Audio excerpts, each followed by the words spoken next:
Hey guys, here again with another Shirogorov knife video. Today we have in front of us another of Sergey's full customs. This one is the F7 Black. Now the black refers to the zirconium scales. This one is a liner lock variant of the F7. There are 3 variants in total: frame lock version, the liner lock as you see here, and also a bolster version of the liner lock as well, which is, I would classify it as its own distinct variation, as it has a fairly different construction in how everything gets put together. But again, this one is the liner lock version of the F7, and like all knives made in the post-2018 time frame, we have a coin here. You can see this is the older design of the coin, and taking a look at the back of it, you can see we have the specs of the knife. This is the F7 Black. The blade is Norris Damascus. I would say not really too familiar with his patterns, but it does look kind of like the frequency pattern of Damascus. Not 100% sure on that one. The handle is done with zirconium scales and titanium with some mokutai for the pivot collar, something that he didn't note here. The pivot is also double row roller bearings with that new staggered double row roller bearing system that he has on the more recent F7s. Actually, I think all of the F7s have that staggered system. This knife was made in October 2018.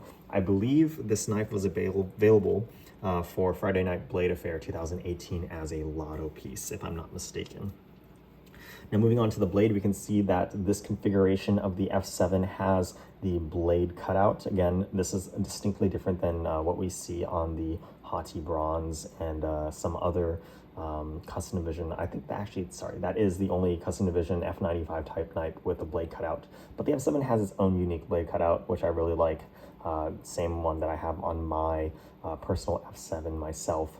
We also have that large, beautiful swedge that forms a triangle shape on the blade spine itself.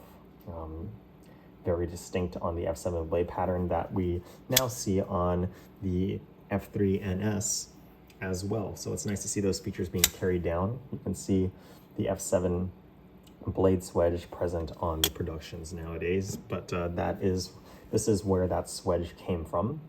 We also have that nice sloping belly here. The F7 blade profile is definitely one of my favorites, and I always love talking about it in every video. Same thing as well for the jimping here. We have very functional jimping that is distinctly different than what we see on the F95. It is very functional as opposed to what we see on the Neon Zero right here, which is a little bit too wide for my taste. So I think this was the perfect jimping that we've seen from Sergey here.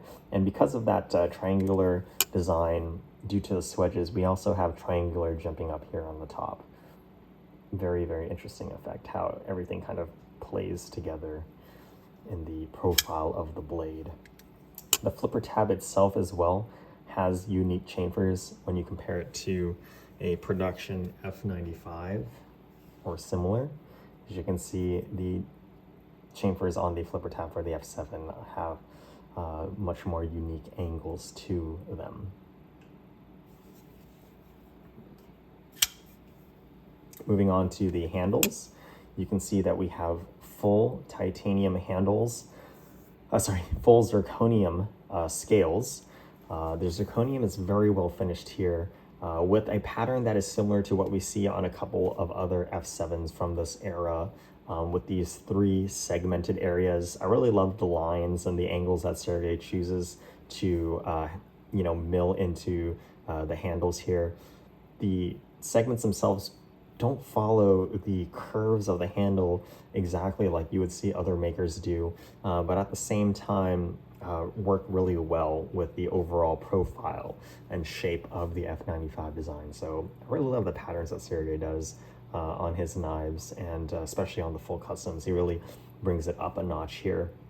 As you can see, the flat part of the zirconium really catches the light, really well finished and polishing here on those flat parts, and it really stands in stark contrast to the milled portion, which has this beautiful wave pattern that it's not really continuous. You can see here it goes up and down, and the parts where it intersects with the flats on the zirconium, you can see terminate in these beautiful kind of bumps here. It's really difficult to describe. I hope it's coming through in the video, but as you can see, the tight portions of the wave here terminate with the smooth parts of titanium differently than the more wide parts down here. Really interesting pattern. I really love, again, what he does on the handles. The handles themselves are contoured when I speak about the flats, speaking about the parts that do not have that wave milling done on them. If you take a look here, you can see that there is a gentle contouring to the knife, which is something that we expect on the higher end Shirogorovs. The pivot screw, again, as I mentioned earlier, is done in Mokutai, and the screw, this is the faux side, we have the real screw here, is indexed with a ball bearing so that it always appears at this angle, and the flats of the screw are satin finished themselves, which again adds a little bit of flair to the pivot. As you can see, like all F7s, we have no rear screw, which is something that we see on the production 95s right here. The backspacer is an integral part of that effect, and we see this one screw here, which actually does not go all the way through to the show side, which many people think, but the backspacer is integral to having that clean show side. Now moving on to the other side of the handle, we can see we have that same milling pattern continued over on the zirconium as well, and we have the clip. This is curved on the top like some of the custom division F95 clips. The fancier F95 style knives have this nice curved top, which I think looks very attractive. We also have this large groove that runs through the middle of the clip with 2 holes for skeletonization.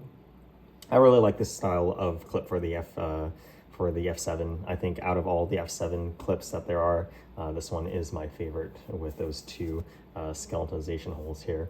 We also have a rear screw being done in zirconium to match with the hole scales on the knife. There is also a satin finish that is done on the clip as well to help, that kind of gives it a nice bit of visual flair as well. This knife, again, is on loan from a friend. Not sure if I mentioned that at the beginning, but I do appreciate that. But as you can see here, there is a scratch on the clip. This knife is carried and used. Now moving on to the backspacer, again, like all other F7s, it integrates very well with the handles, or in this case, the liners here. And as you can see, unlike frame lock versions of the F7 from this time period, you can see that the backspacer matches up exactly with the liners. Now, if you take a look at an F7 frame lock version from the same year, you can see that we have these, the backspacer kind of standing proud of the frame here on both sides. Now, when Sergey was asked about this, it seemed like there was a lot of backlash from kind of fans of Shirogorov regarding why he did that, why he had the frame lock version be kind of prouder on the backspacer. And I believe the response that he gave was that it was just something that he wanted to do.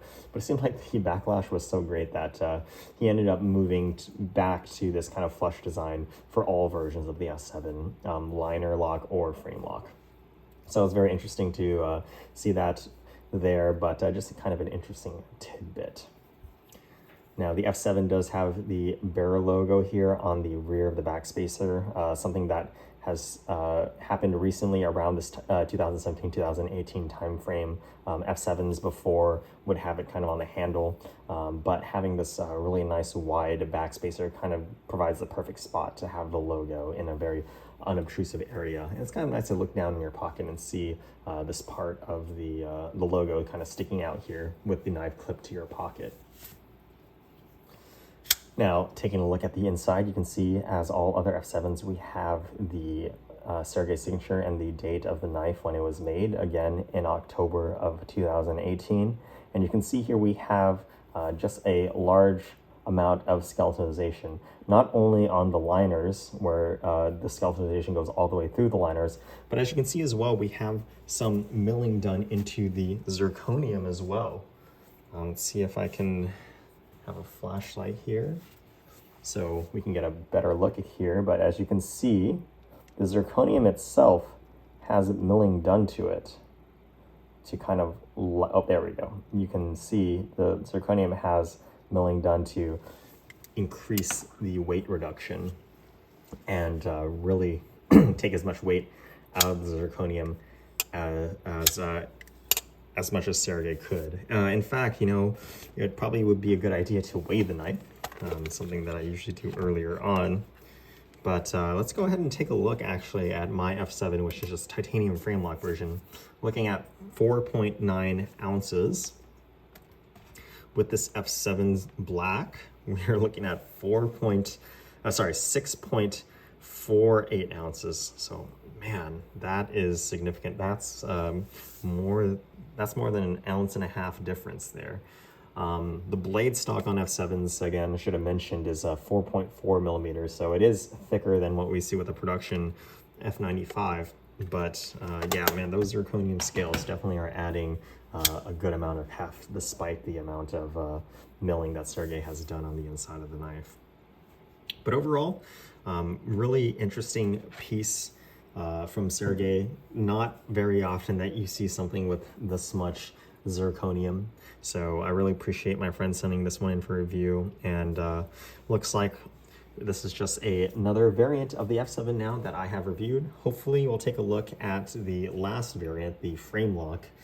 I have my own personal knife here to review.